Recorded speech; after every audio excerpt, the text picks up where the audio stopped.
Hello, my self doctor श्रद्धा त्रिपाठी। आज हम बात करेंगे एक बहुत ही इंपॉर्टेंट टॉपिक के बारे में, लेट पीरियड या डिलेड पीरियड।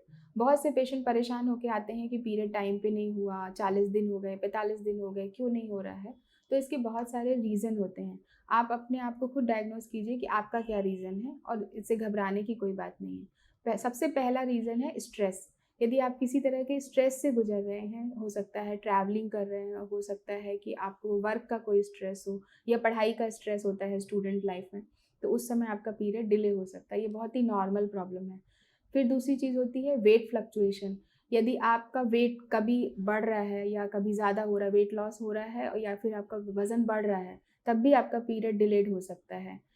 या आपने एक्सेसिव एक्सरसाइज स्टार्ट की है, अभी-अभी आपने जिम जॉइन किया है, तो हो सकता है कि आपका पीरियड ना टाइम पे ना आए, तो इससे घबराने की कोई बात नहीं है। फिर एडोलेसेंट एज में सबसे मेन प्रॉब्लम होती है पीसीओएस की, या पॉलीसिस्टिक ओवेरियन सिंड्रोम। मैंने पहले भी इसके बारे में बात की है।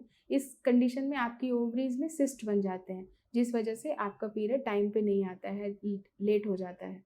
हार्मोनल इम्बैलेंस एक चीज़ होती है, कभी आपका थायराइड हार्मोन का प्रॉब्लम है, या कभी एक और हार्मोन होता है प्रोलैक्टिन। यदि वो बढ़ गया तो एक नॉर्मल सा ब्लड टेस्ट से हमको पता चल जाएगा कि क्या प्रॉब्लम है।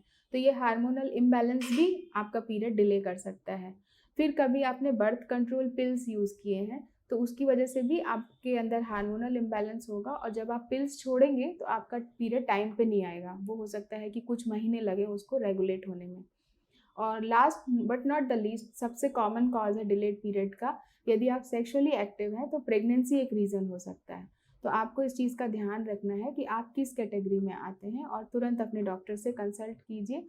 और यदि आपको फैक्टर समझ में आते हैं तो उसको रूल आउट कीजिए, और अपना ट्रीटमेंट भी, आप स्ट्रेस कम कीजिए, अपना एक्सरसाइज का रूटीन ठीक कीजिए, और अपने डॉक्टर से कंसल्ट कीजिए। Thank you.